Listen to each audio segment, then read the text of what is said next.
Olá, alunos. Vamos ver mais uma aula de fundamentos de programação em linguagem C. Agora a gente vai começar a falar sobre funções. Vocês já usaram várias funções durante a disciplina, inclusive criaram funções também. Só que a gente usou e criou e foi indo sem estudar a fundo, né, funções. Agora a gente vai entender um pouco melhor como uma função funciona. E por que precisa aprender sobre funções? Até agora, o código dos nossos programas era muito pequeno. Fiquem tranquilos que não vai aumentar o tamanho do código. Mas, num sistema real, o código é muito maior. Imagina um sistema real, tanto de celular quanto de computador, ele provavelmente tem milhares de linhas de código. E se o sistema for grande, vai ter milhões de linhas de código. Então, imagina se eu tivesse que colocar tudo dentro do main, todo esse código. Ia ficar uma bagunça. Por isso que, inclusive dentro do mesmo arquivo, ia ficar uma bagunça. Imagina, milhares de linhas dentro do mesmo arquivo. Por isso que a gente cria funções para separar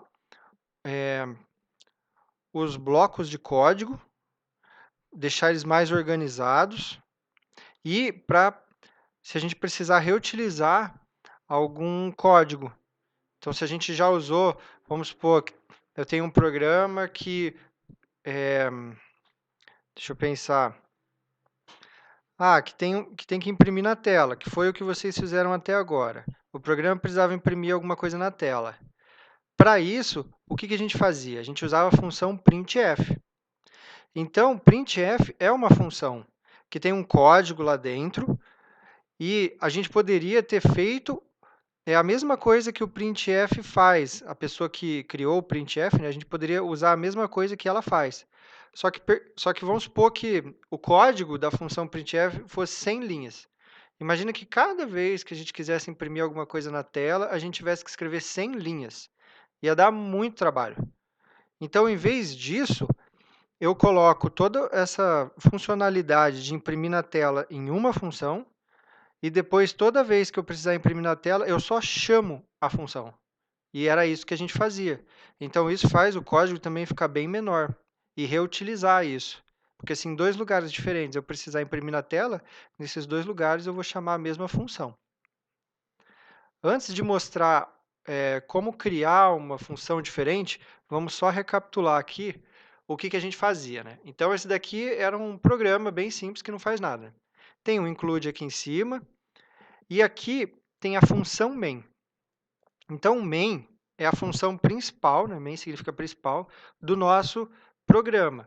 Quando o nosso programa for rodar, o computador roda primeiro a função main. Então, a primeira coisa que é rodada é a função main. Aqui, o que a gente fazia? A gente sempre criava aqui a função como int main, colocava os parênteses, abria chaves e aqui dentro a gente colocava o código do nosso programa. E no final tinha esse return zero. Então agora vocês vão começar a entender essa estrutura aqui.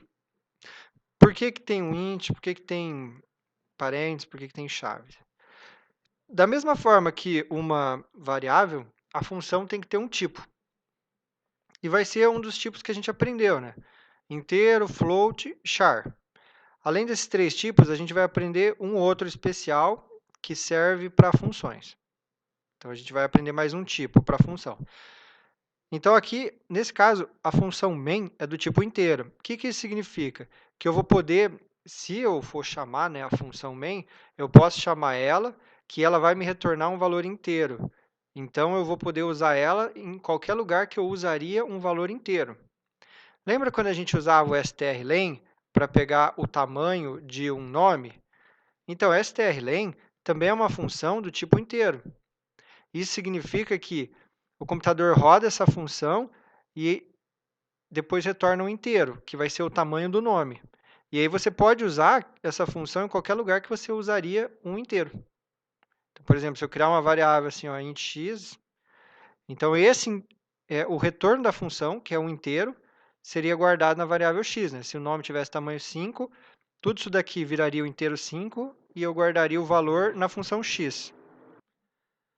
Então, a função main, ela também vai retornar o inteiro, porque eu coloquei o tipo inteiro. Mas onde que está esse retorno? Está aqui, ó. Eu sempre usei essa última linha, então, return 0. Por quê? Porque o return faz terminar a minha função e retornar para quem chamou ela. E esse 0 é o valor que a minha função vai retornar, né? Que tem que ser um inteiro, por isso que aqui tem 0. Beleza. Então, a função tem que ter um nome, que nem a variável, a minha variável também tem um nome. E a função também sempre tem que ter parênteses. Então, se eu ver que tem um nome com parênteses, eu sei que aquele nome é uma função. Então, isso que diferencia uma variável de uma função. A função tem parênteses. E tem as chaves porque eu tenho que ter o código, né? O código da função, para quando eu chamar ela, executar o código que está dentro dela. Então, vamos continuar agora a aprender a criar novas funções. Aqui tem um exemplo de uma outra função. E eu posso criar com qualquer nome. A única que eu não posso escolher o nome é a função main. Sempre tem que ter a função main. Mas, além dela, eu posso criar quantas eu quiser com o nome que eu quiser. Da mesma forma que eu criava variáveis com o nome que eu quiser. O tipo dessa função é um tipo especial. Então, a gente aprendeu inteiro, float e char. E agora a gente vai ver o tipo void. O tipo void serve só para funções. O tipo void, o que significa void? Void é vazio. Então, quando eu crio uma função do tipo void, significa que ela não me retorna nada. É isso. Então, dentro dela, ó, aqui nem foi escrito o return. Eu poderia escrever o return, acho que depois eu até mostro para vocês, mas mesmo se tiver um return, ele não pode retornar nenhum valor. Nenhum inteiro, nem float, nem char. Tem que ser escrito só return, ponto e vírgula, acabou. Ou não escrevo nada também. Então, está aqui um exemplo de função que chama minha função, abre e fecha parênteses, e dentro dela eu posso escrever qualquer coisa. Depois eu coloco, né, o código que eu quiser. E o que eu posso colocar dentro dela? Tudo que vocês aprenderam até hoje. A mesma coisa que a gente colocava na função main, a gente vai poder colocar em qualquer outra função. Não vai ter diferença. A única diferença da função main para as outras funções é que a main roda primeiro. Só isso. Essa é a única diferença. Então, aqui tem um exemplo. Eu vou sempre declarar as minhas funções antes da main. Então, está aqui, ó, void imprimir olá. Então, isso daqui é uma função, imprimir olá. E o que essa função faz, ó, aqui no corpo dela? Chama printf olá e pula uma linha. Então, essa função imprime olá na tela e pula uma linha. Só isso que ela faz. E aqui embaixo vem a minha função main. O que tem na minha função main? Agora eu vou chamar a função imprimir olá. Então, aqui eu criei ou declarei ela e aqui eu estou usando. Eu só posso usar depois que eu declaro. Por isso que a gente tem que escrever essa função antes da main, porque eu só posso usar depois que eu declaro. Se eu escrevesse isso daqui depois da main, quando fosse rodar meu programa, ia dar um erro nessa linha aqui, falando que essa função não existe. Por isso que eu tenho que, então, declarar ela antes. Então, aqui eu estou usando a função. O que vai acontecer? Quando o programa começar a rodar, ele vai rodar a função main, né? Então, ele vai começar rodando dessa linha aqui. Aí ele vai olhar, a função imprimir olá precisa ser executada. E aí agora ele vai pular para essa linha aqui, ó, de imprimir olá. Aí ele vai descer, imprimir olá na tela e aí vai ver que acabou. Não tem mais nada para fazer. Agora que não tem mais nada para fazer, ele vai voltar onde ele tinha parado no main, que era aqui. Então agora ele vai para a próxima linha, return 0, acabou o programa. Então foi impresso olá na tela.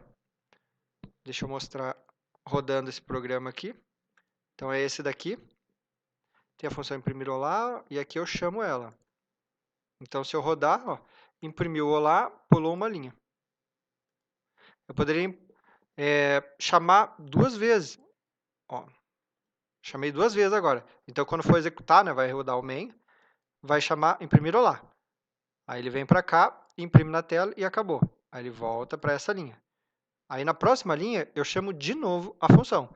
Então, vai voltar de novo para cá, imprimir olá, e agora vai voltar de onde ele tinha parado.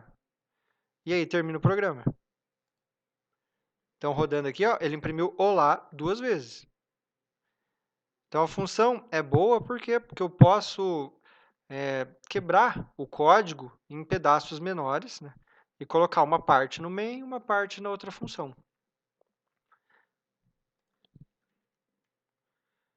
que mais?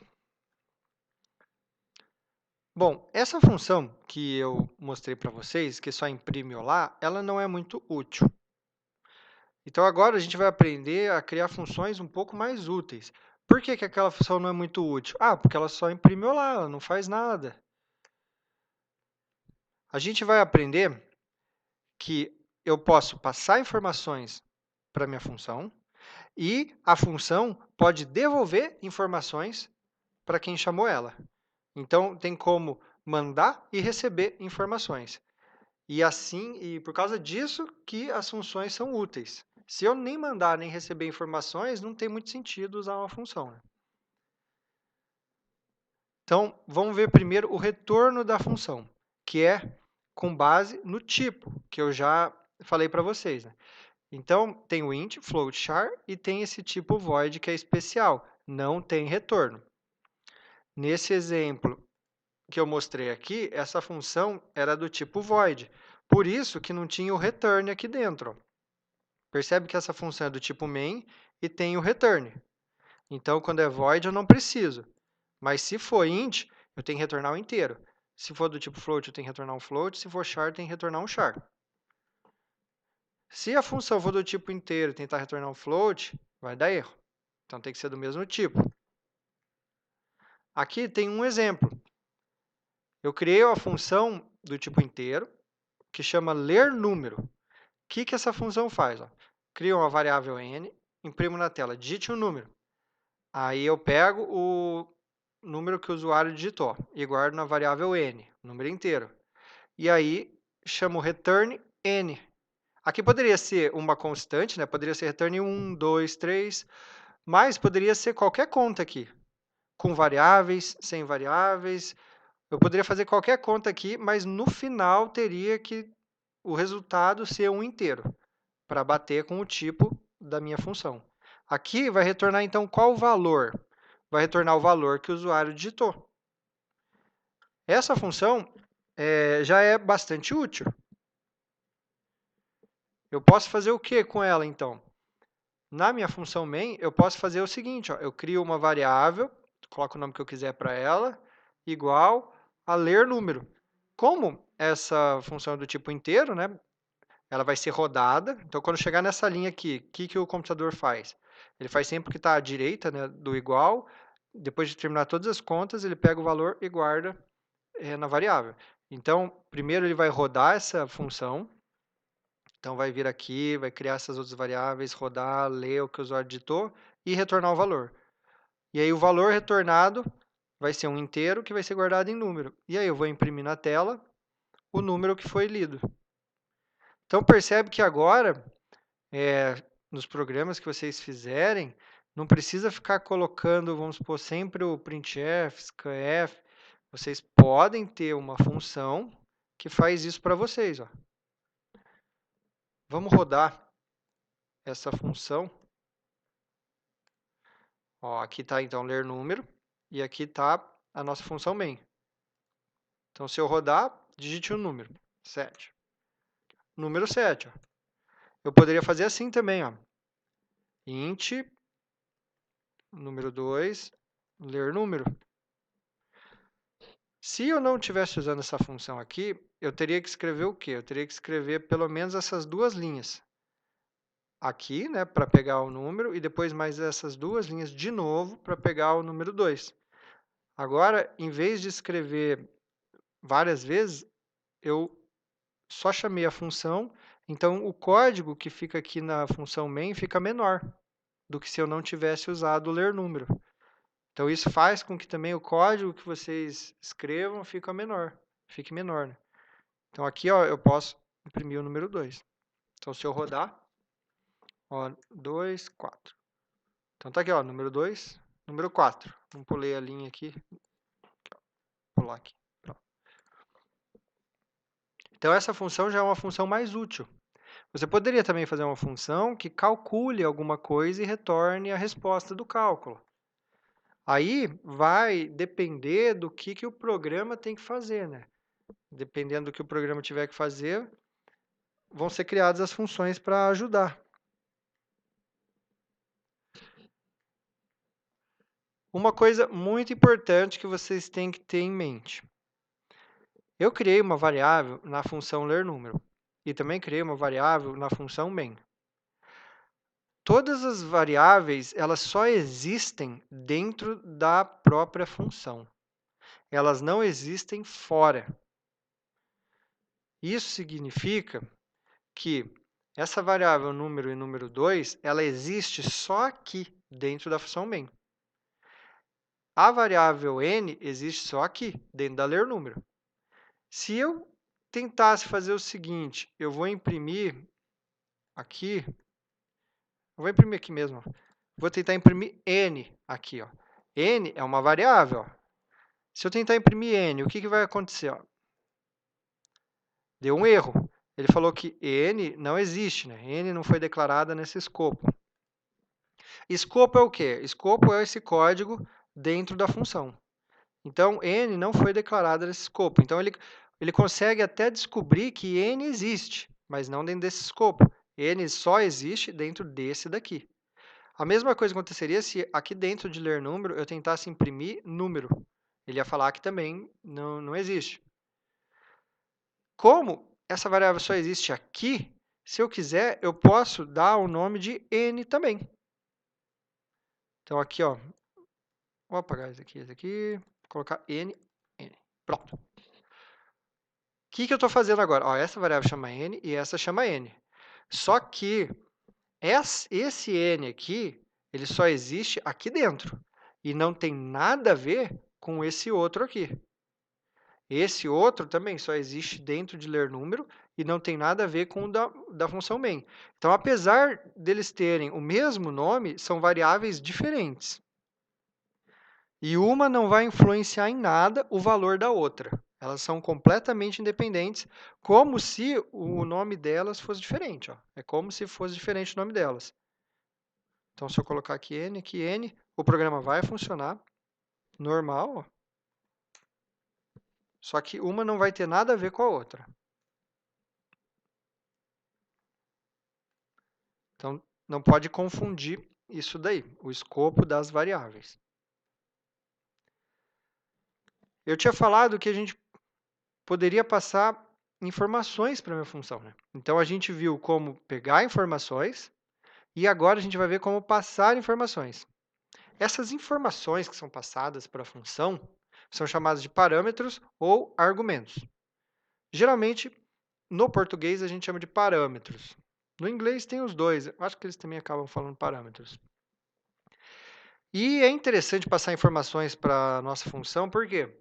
Porque aí ela vai se adaptar ao contexto, né, vamos dizer assim. Ela não vai sempre fazer a mesma coisa, que nem aquela função lerNúmero que eu mostrei agora, ela sempre faz a mesma coisa. Se a função receber informações, aí ela pode fazer coisas diferentes conforme a informação que foi passada. Ou se for algum número que vai ser usado, vai influenciar no resultado, né? Vai ser usado numa conta. Essas informações, então, são chamadas de parâmetros. E como que eu faço para passar a informação para a minha função? Eu vou colocar dentro dos parênteses da função. Eu vou declarar variáveis aqui dentro dos parênteses. Eu posso declarar variáveis inteira, ou float, ou char. E eu vou separar elas por vírgula. Aqui eu não estou criando variáveis, aqui eu estou criando parâmetros, que é muito parecido com variáveis. Só tem uma diferença. A diferença é que, quando a gente cria variáveis, eu poderia escrever int a, vírgula b. Aqui, como é parâmetros, eu não posso escrever isso. Eu tenho que sempre colocar o tipo. Então, tem que ser int a, vírgula, int b. Se tivesse outro, vírgula, int c. Quando eu crio uma variável, eu posso escrever int a, b, c. Então, é só isso que vai mudar. Outra coisa, os valores dessas variáveis aqui, ó, onde que estão os valores dela? Ó? Porque elas foram criadas aqui, ó, a e b. E como elas foram criadas nessa função somar, a variável a e b só existe dentro da função somar. Só existe. Mas então, cadê o valor de a e b? Porque a primeira coisa que essa função faz é o quê? Somar com b e retornar o valor. Ué, mas cadê o valor das duas? O valor dos parâmetros é passado por quem chama a função. Por isso que aqui você não vai escrever, por exemplo, int a igual a 1, int b igual a qualquer coisa. Você não vai colocar os valores dos parâmetros. Os valores vão ser sempre passados por quem chamar. Então, por exemplo, aqui eu criei uma variável soma, que vai ser igual ao quê? Eu chamei a função somar. A função somar é do tipo inteiro, né? Então vai retornar um valor inteiro para ser guardado. E aqui, ó, dentro dos parênteses, eu passo os valores dos parâmetros. O primeiro valor que eu passar, o 2, vai ser guardado no parâmetro A. E o segundo valor, que é o 3, vai ser guardado no parâmetro B. E aí, quando eu rodar essa função, ele vai somar 2 mais 3 e vai retornar 5. Então, aqui, essa função vale o inteiro 5, que é guardado na variável, que é impresso na tela o valor da variável. Deixa eu mostrar, então, rodando a função somar. Então, está aqui ó, a função somar. Se eu rodar ela, a soma é 5. O que eu poderia fazer? Eu poderia fazer o seguinte também. Ó. Vamos juntar esse exemplo com o exemplo anterior. Aqui tem a função ler número. Eu vou copiar ela e vou colar aqui. Então, agora, eu tenho ler número e somar. Então, eu posso fazer o seguinte. Eu vou criar x igual a ler número. Vou criar y ler número. Então, os dois vão ser o usuário que vão digitar os valores. E aqui, na hora de imprimir a soma, eu chamo somar xy. Eu posso colocar a função somar aqui? Posso, porque ela é do tipo inteiro, ela vai se transformar no inteiro, e aqui eu imprimo um valor inteiro. Eu posso usar ela em qualquer lugar que eu usaria um inteiro. Inclusive, eu posso fazer assim, ó, somar vezes 3. Isso daqui, aqui o parênteses estava errado. Pronto. Então, isso daqui vai ser um inteiro vezes 3. Então, poderia fazer isso daí também. Então, agora, ó, eu estou reutilizando a função ler número e a função somar. Se eu rodar, ó, ele pede para eu digitar 7 e 9. A soma, 16. Então, agora, ó, vocês viram como usar várias funções. E eu posso colocar quantas eu quiser. Né? Essa forma de passar informações para a minha função tem um nome. Chama passagem por valor. Por que tem esse nome? Porque existe outro tipo de passagem. Então, está aqui o slide, passagem por valor. Então, se a gente executa a função somar, o que é passado para essa função? É passado o valor e não a variável. Então, vamos voltar aqui.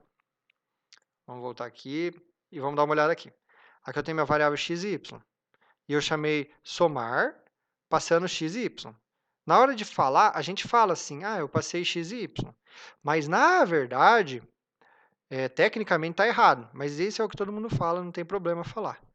Porque, tecnicamente, não foi passado x e y. Foi passado o valor de x e o valor de y. E aí, aqui dentro dessa função,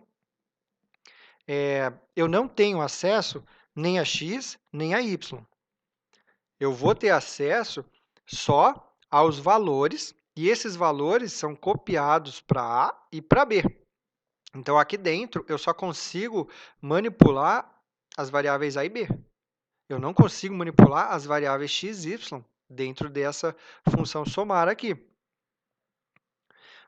Isso é chamado de passagem por valor, que é a regra, que é o que quase sempre acontece, e que é o que vocês vão fazer e que também é o que vai ser cobrado de vocês na prova. Mas tem uma outra forma de passagem de informações para a função, que é a que eu realmente passo as variáveis x e y para dentro dessa função. E aí essa função vai poder manipular as variáveis x e y que estão fora dela, que estão aqui no main. Então, tem como eu fazer isso, tem como eu passar x e y e aqui dentro alterar os valores de x e de y.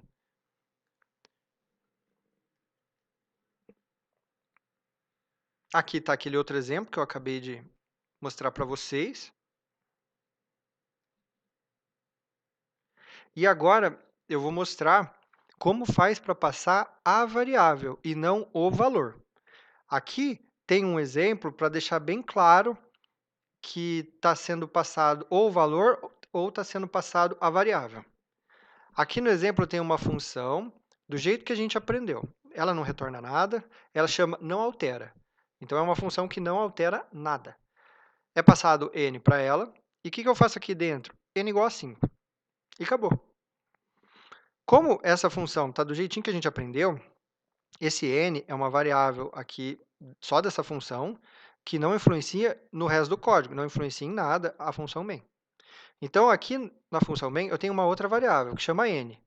Eu deixei com o mesmo nome, só para vocês verem que aqui chama n e aqui chama n, mas elas são independentes. Aqui n vale 1. Aí eu chamo a função não altera e passo n. Essa passagem é por valor. Então, na verdade, o computador ele vê qual é o valor de n, que é 1, e passa o valor 1 para cá. Então, agora essa variável vale 1. Aqui, agora, essa variável vale 5 e acabou. Aí ele volta para essa linha aqui e continua rodando e vai imprimir na tela o valor de n. Que valor que ele vai imprimir na tela? Ele vai imprimir o valor 1, porque as variáveis são independentes. Uma não tem nada a ver com a outra. Por quê? Porque e o nome delas não tem nada a ver, o nome. O que importa é que as variáveis de uma função não são acessíveis pelas outras funções. Fica cada um no seu quadrado. Cadê? Ixi, está lá na frente. A passagem por referência está lá na frente. É a continuação desse exemplo aqui. Tá, então, para não embaralhar a cabeça de vocês, vamos seguir os slides. Então, não vamos aprender ainda a outra passagem. Vamos ficar só nessa daqui mesmo e vamos treinar o que a gente já aprendeu com exercícios. Para o vídeo não ficar muito longo, então eu vou terminar aqui e aí no próximo vídeo eu resolvo esses 3 exercícios com vocês. Tentem fazer sozinhos. Até mais.